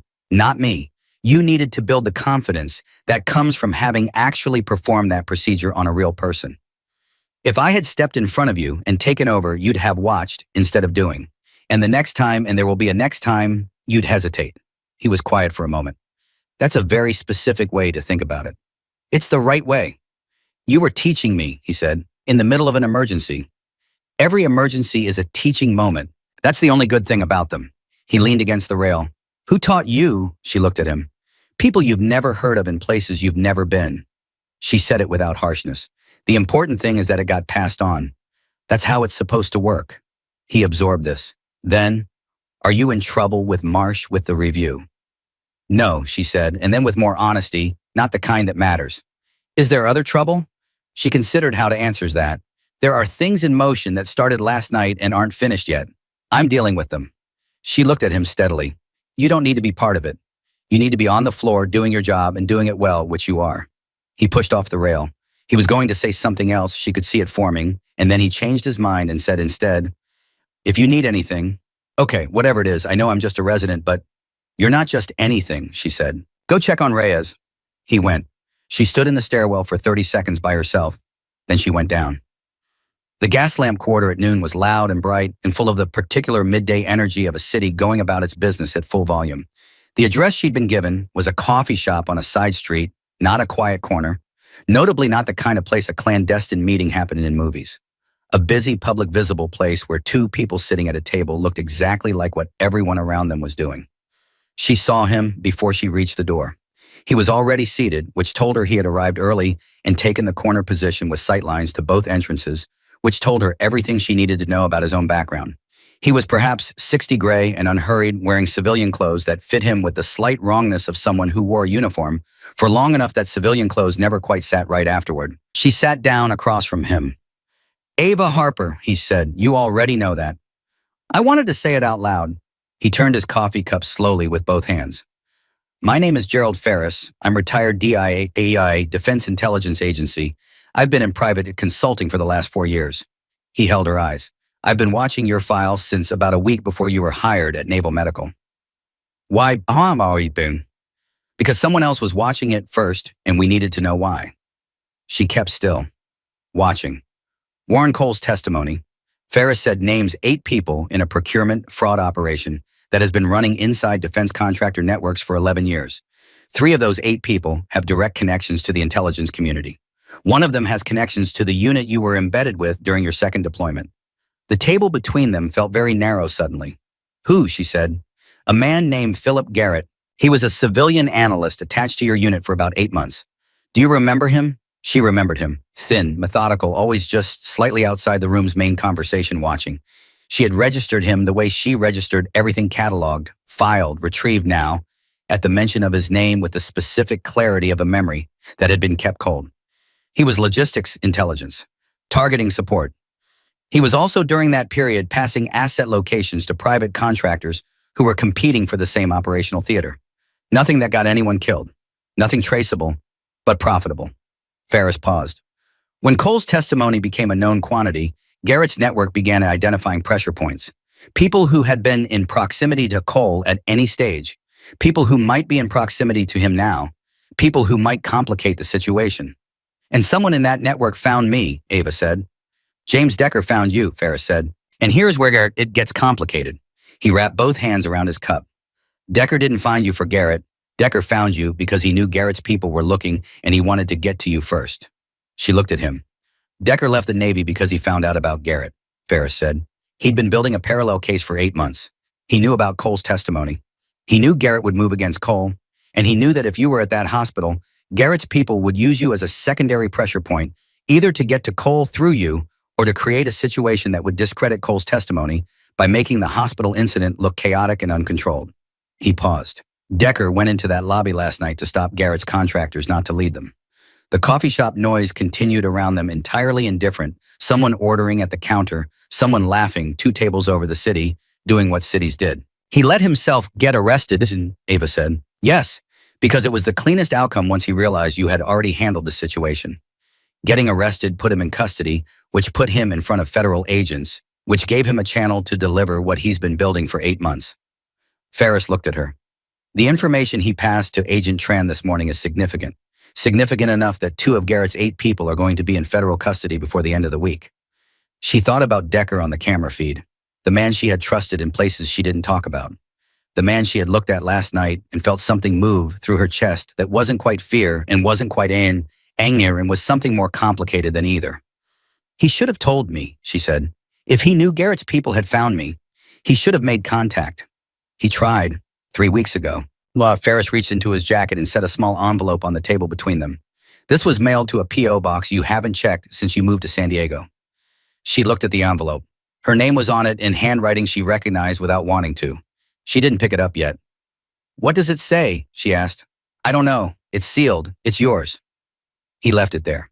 What I do know is that Decker is asking to speak with you directly. Not through Tran, not through me. You. You said that last night already. Last night you said no. Today is different. He looked at her with the steady attention of someone who had spent a career reading people and was reading her now with full concentration. Yesterday you were protecting a version of yourself that you'd built very carefully. Today, that version is already gone. Marsh knows, Tran knows, Martinez knows enough to figure out the rest. The people who sent those contractors know exactly who you are and what you can do. He paused. Garrett knows. She looked at the envelope. If Garrett knows I'm an active risk to his operation, she said slowly, then last night wasn't the last attempt. No, Ferris said. It wasn't. He'll move again. Yes, and next time he won't use contractors who can be taken down in a basement. He'll be more careful.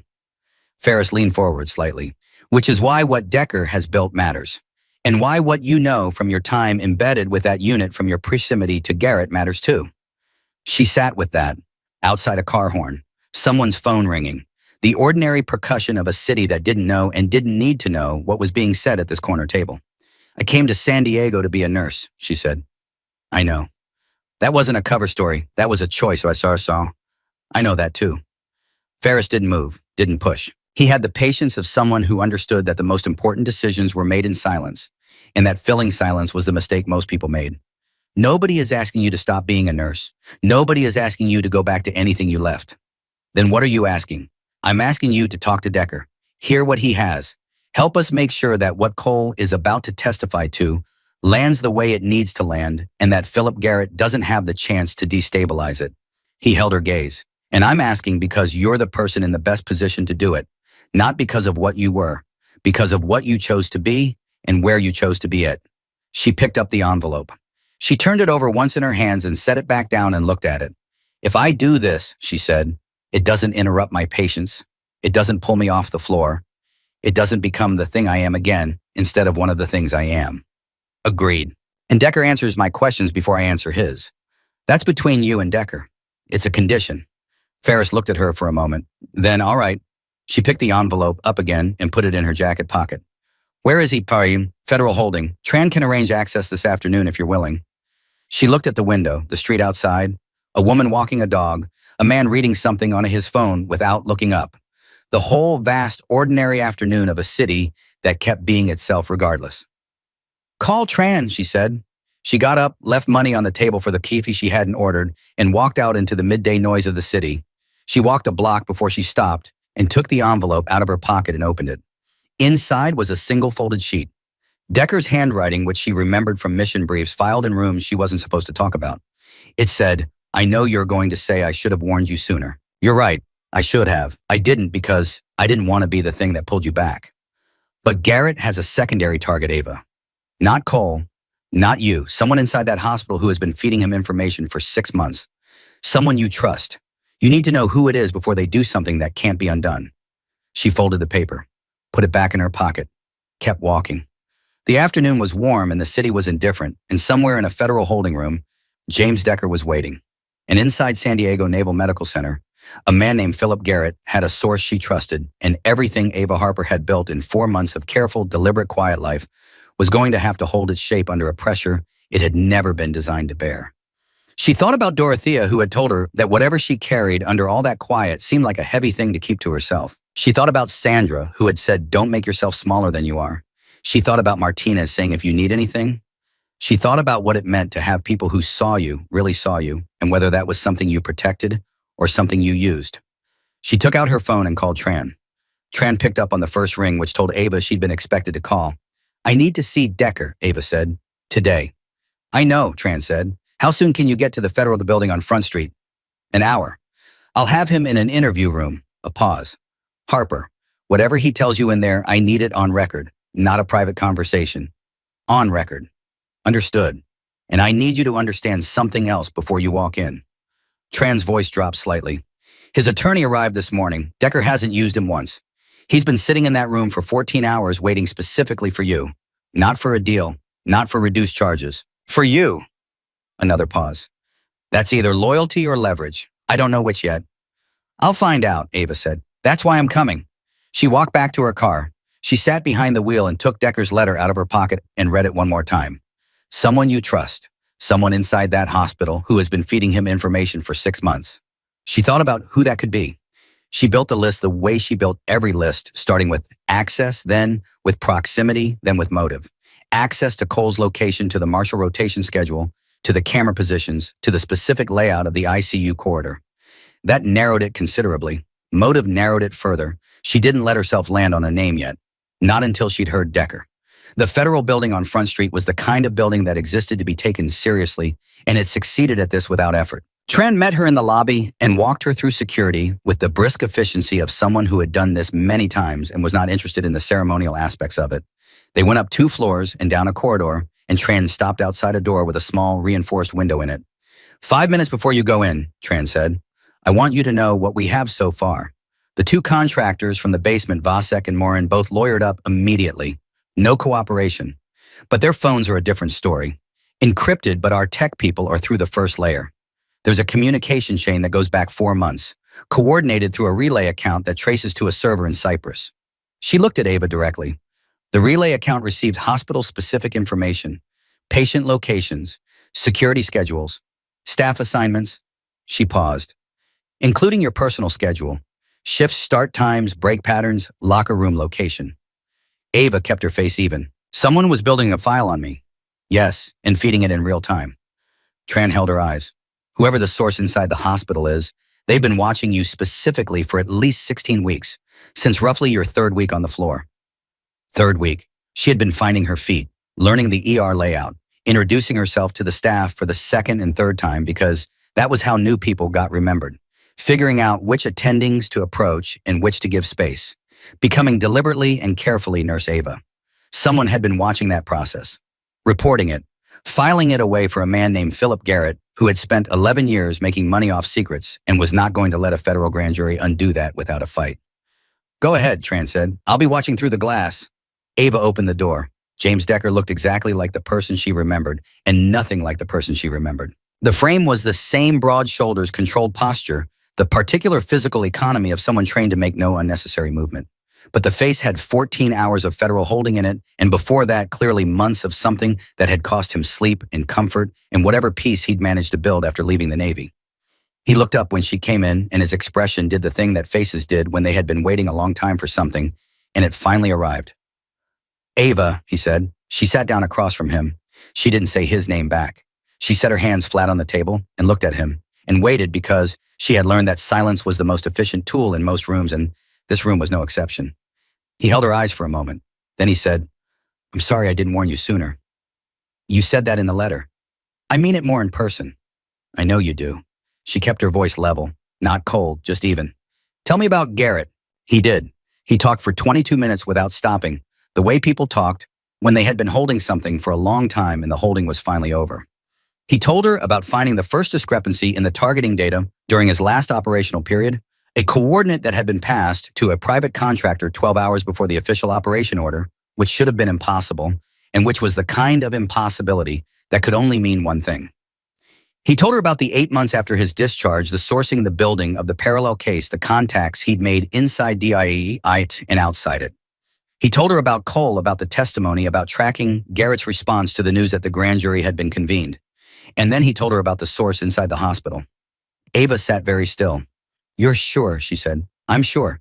How long have you known? 6 weeks. He looked at her steadily. I didn't put it in a letter because I didn't know if the letter was secure. I needed to tell you in person. She stood up, sat back down, stood up again, which was not something she did. She did not pace. She did not show agitation through movement, but the name he had said was sitting in her chest like something with mass and heat, and she needed a second to let it find its place. Say it again, she said. He said it again. Richard Cho, hospital legal. The second suit in the conference room that morning, the one who hadn't introduced himself. She ran it back the way he'd sat, the way he'd listened, the careful positioning, just slightly outside the room's main line of sight. Not the same as Garrett, not that kind of watcher, but the same category of person, the kind of person who existed in the margins of institutional spaces and learned over time that the margins were where the useful information lived. Cho had been hospital legal for 3 years. He had access to personnel files, to administrative records, to the security rotation schedules that were filed as liability documents. He had a reason to know which rooms held, which patients, which staff were assigned to which floors. And he had, Ava now realized, been in the administrative meeting that had approved Warren Cole's quiet admission 3 weeks ago, the meeting that a very small number of people had been in the meeting from which the information about Cole's presence had somehow left the room and traveled to Philip Garrett. He was in the conference room this morning, she said, listening to everything I said about my background. I know. I've been sitting here thinking about that for the last 2 hours. Decker leaned forward. Ava, he doesn't know that you know, which means right now you have the same window you had last night in that basement. He's not running yet, but if Tran moves on the Cypress account and traces it far enough, he'll see it coming and he'll disappear. She looked at the window. Tran on the other side of the glass watching, listening. Tran heard all of that, Ava said. Yes. She's already moving.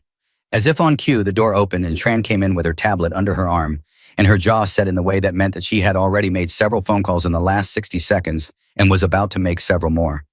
We need to pick Cho up now, she said, before he hears anything. He was in the hospital this morning, Ava said. Is he still there? Tran looked at her tablet. His badge was active in the building as of 11:40. She looked up. That was 20 minutes ago. 20 minutes. In 20 minutes, a person could finish a conversation, collect a bag, walk to a parking structure, and start a car. Who has eyes on him? I'm working on it. Tran was already on her phone. She stepped back into the doorway and spoke low and fast into it. Ava looked at Decker. If he runs and doesn't get picked up at them, he goes to Garrett. Garrett knows the case is compromised. He burns everything that can be burned, and Cole's testimony becomes a lot more complicated to corroborate. Decker's voice was controlled, but the tension underneath it was visible to anyone who knew what to look for. 8 months of work. She was already reaching for her own phone. She called Sandra. Sandra picked up immediately. Ava, you're not on shift. I know, listen to me. Richard Cho, Hospital Legal. Is he in the building right now? A pause. She heard Sandra moving, heard the background noise of the ER shift. Wyconia, Sandra, is he in the building? Hold on, a pause. I'm checking the administrative floor directory. Another pause, longer. His office shows occupied. His assistant says he's been in and out all morning. She just checked and he's not. Sandra's voice changed. Ava, she says his computer is on, but his jacket is gone and she can't reach him on his cell. Call building security right now. Tell them to lock the parking structure exits. Use the same code gray protocol as last night. Ava, what is happening? Please, Sandra, right now. She heard Sandra switch lines without another word, which was Sandra at her most effective, the professional override that kicked in when the situation was clear enough that questions were a luxury. Tran came back through the door. I have 2 agents en route to the building, 8 minutes. He's already heading out, Ava said. His jacket is gone. Tran's expression tightened. She spoke into her phone again, shorter and faster this time. Ava looked at Decker one more time. He was watching her with the same expression he'd worn in rooms they'd shared years ago. The look of someone who trusted the person across from them to make the right call and was prepared to live with the consequences of that trust. You did the right thing, she said. 8 months ago last night. I did it too late, he said. You did it in time, she said. That's what matters. She walked out. She moved fast through the federal building lobby, through the security checkpoint, out onto Front Street, and she was already on the phone with Sandra again before the door closed behind her. Parking structure, which level does administrative staff park on? Level 3, they have reserved spaces near the east elevator. Level 3, east elevator. She had memorized the parking structure layout because she had memorized every layout of every building she had regularly occupied for the past 4 years. It was not a habit she had ever been able to stop. Is the structure exit locked? Building security says yes. Both gate arms are down. He can't drive out. Can he get to the street on foot from level 3 without going through the main lobby? A pause was There's a stairwell exit on the north side that opens to the alley behind the building. It's technically a fire exit. It bypasses the main lobby entirely. North alley. She was 6 blocks from the hospital. She started walking. Fast but not running because running in public drew attention, and attention was noise, and noise was the enemy of everything useful. She called Tran. North alley behind the hospital. Fire exit from the parking structure level 3. If he's on foot, that's his exit. Tran said 2 words, go. She went. She covered 6 blocks in just over 4 minutes, which was not running and was not walking, and was the specific pace that came from a body that knew how to move through distance efficiently, the pace of someone who had crossed open terrain in conditions where speed and noise management were both survival variables. She came around the corner to the north alley at 4 minutes 12 seconds after leaving the federal building. Richard Cho was 20 feet from the fire exit door, moving in the direction of the cross street at the alley's far end. He had a bag over one shoulder and his phone to his ear, and he was walking with the controlled urgency of a man trying to look like he wasn't fleeing while absolutely fleeing. He heard her footsteps. He turned. When he saw who it was, his face did something complicated in fast recognition. Calculation, the rapid collapse of a plan, meeting an obstacle it hadn't accounted for. He was not a field operative. He was a lawyer who had been passing information for money, which meant that when the thing he feared most materialized in front of him in the form of a nurse in street clothes, he did not have the training to mask what he felt. "Ms. Harper," he said, "Mr. Cho." She stopped 10 feet from him. "I am. I think you should wait here."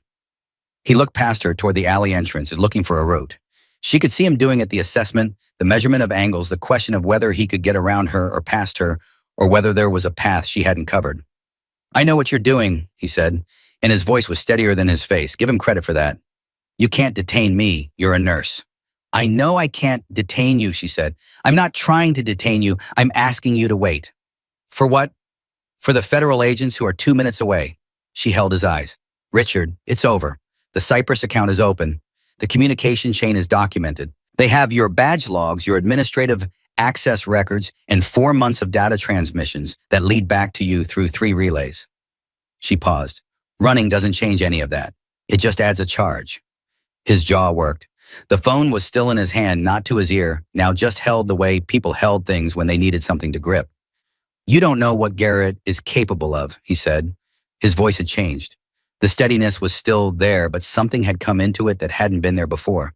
Something that sounded underneath all the legal professional armor like fear. "I didn't do this because I wanted to. I did it because he knew things about me. He had leverage. The kind you don't argue with." She looked at him carefully. "How long?" "6 months, slightly more." He looked down at the phone in his hand. "He came to me through a mutual contact, said it was minor, just keeping him informed about certain administrative matters. Patient movements. Scheduling. I thought—" He stopped. "I told myself it was administrative intelligence, that no one would get hurt." "A man almost died in room 412 last night," she said, "because of what you passed along." His face collapsed inward at that. Not a dramatic collapse, a quiet one, the kind that happened when a person who had been telling themselves a particular story was forced to hear the ending they had been avoiding. "I know," he said. His voice was very small suddenly. "I know." She heard the cars before she saw them. 2 vehicles coming fast around the corner at the alley's far end, and then Tran was out of the first one before it fully stopped. Badge-up voice, it carrying the clear institutional authority of someone who had been doing this long enough for it to be automatic.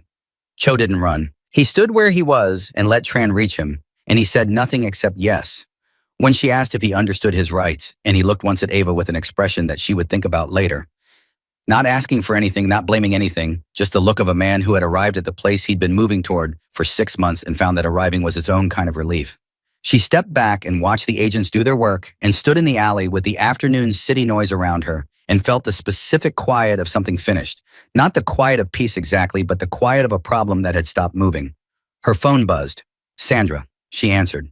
"They're saying it's over," Sandra said. "Building security. Trans people called ahead." "It is." A pause. "Cho." "Yes." Sandra was quiet for a moment. "He was always perfectly pleasant," she said. "Not defending, just observing. The way people observe things they didn't have a framework for yet.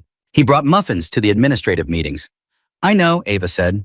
"That's how it usually works." "Are you all right?" She thought about that. She was standing in an alley having just watched a man she had sat across a conference table from 3 hours ago get taken into federal custody for passing information that had been used to put armed contractors into a hospital that took care of people. She was tired in the deep down way that had nothing to do with sleep. She was also underneath the tiredness, something else, something that felt like solid ground after a long time of carefully navigating surfaces she hadn't entirely trusted. "Yes," she said, "I'm all right. Come back to the hospital when you're ready. There's no rush." A pause. "Dorothea asked for you again." Something in Ava's chest loosened just slightly. "Tell her I'll be there by 4. She was there by 3:40. Dorothea was sitting up in Bay 9 with her reading glasses on and a crossword puzzle in her lap that she appeared to be winning, and she looked up when Ava came through the curtain with the expression of someone who had been expecting exactly this and was satisfied to have been right. "You look like you've had a day," Dorothea said. "I've had a day." Ava agreed. She checked the monitor. The rhythm was steady and clean. Her pressure was good. "How are you feeling?" "Better, physically." Dorothea set down the crossword. "Dr. Okonkwo says I can probably go home tomorrow if today stays stable. He explained everything twice, just like you asked him to." She studied Ava over the top of her glasses. "You look different today." "Do I—" "Something settled in you." Dorothea tilted her head. Yesterday you were carrying something and holding yourself so carefully around it like you were afraid if you set it down it would break something. Today it's still there, but you're not braced for it the same way. Ava sat in the chair beside the bed. She did not usually sit in chairs beside beds. She was usually moving, checking, adjusting.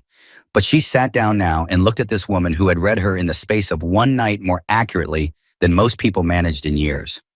I had to stop being careful, Ava said, about something I'd been careful about for a long time. Was it worth it, the carefulness? She thought about 4 months of being Nurse Ava, the quiet one. She thought about whether that had been real or performance and landed as she usually landed on honest answers somewhere in the middle. Both. It had been both. The caring about patients had been real from the first day, completely real. The truest thing she had brought into this building. The hiding had also been real need, real choice. But the hiding had cost something. She hadn't fully calculated when she made the decision, which was the particular loneliness of being known only in part. Some of it was, she said, not all of it. Dorothea nodded slowly. I was a school teacher for 34 years, she said. And the thing I learned that nobody tells you about teaching is that you can't really reach a child until they believe you are not going to disappear on them. That the real you is what shows up every day. She reached over and put her hand briefly over Ava's. You have that quality, you know. The staying kind.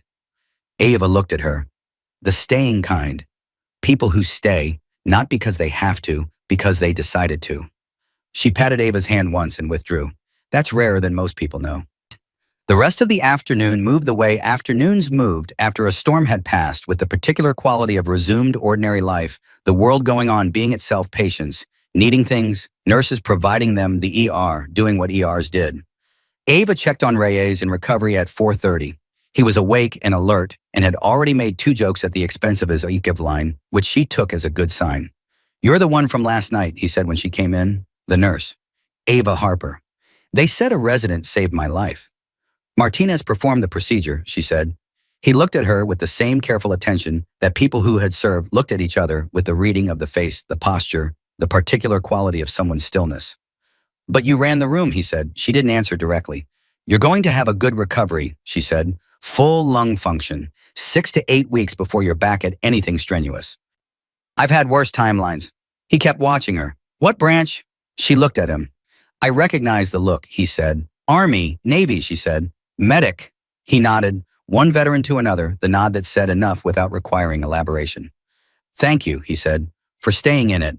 She went back to the ER. At 6 in the evening, Tran appeared at the nursing station with her tablet, in the closest thing to a relaxed expression that Ava had seen on her. Cho is processing, she said. He's cooperating fully. He gave us the Garrett contact chain in exchange for consideration on the charges. 3 of Garrett's people are being picked up tonight. She paused. Decker's going to be released. Charges were circumstantial, and his cooperation has been significant. Good, Ava said. He wants to know if you'll talk to him, not officially, just talk. She thought about this for a moment. She thought about rooms she didn't speak of, and decisions made in the dark, and the specific weight of shared history with someone who had known her in a version of herself she had tried to leave behind. She thought about what Dorothea had said about the staying kind. Tell him to call me, she said. I'll answer. Tran nodded. There's one more thing. She glanced down at her tablet. Commander Yates, the trauma surgeon who did your video consult last night. She filed a report with Naval Medical Command this morning about the intervention in Bay 3. She used the phrase, exceptional field competency under crisis conditions, and recommended formal review for an expanded clinical role. She looked up. That's the kind of language that opens doors, Harper. Official ones. Ava looked at the ER around her, at Priya moving between patients, at Martinez writing notes at the far end of the station, his head down, working with the particular focused energy of someone who had been shown something the previous night and was still turning it over in his mind. At Sandra behind the main desk, running her floor with the quiet authority of 31 years and looking up to meet Ava's eyes for just a moment with a look that was its own kind of language. I already have a door, Ava said. Tran looked at her. The ER. The ER, Ava said. This building, these patients. She picked up her next chart. Yates can file whatever she wants. It won't change where I show up tomorrow morning. Tran studied her for a moment with that same calibrated attention she'd brought to everything since last night. Then she said, you know Garrett's network isn't entirely dismantled. There'll be more questions, more conversations with people like Ferris. I know. And you're not going to disappear back into being the quiet new nurse. No, Ava said, that part's done. So what are you then? And It was the fourth time someone had asked her a version of that question in the past 24 hours, and for the first time since the first time she had an answer that she didn't have to qualify or hedge or carefully engineer. "I'm the nurse who stays," she said. She went back to work. At 7:15, Jeffrey Marsh appeared in the corridor outside the ER, not in the doorway, not approaching the station, just standing in that particular administrative hover that meant he had something to say and was working up to saying it.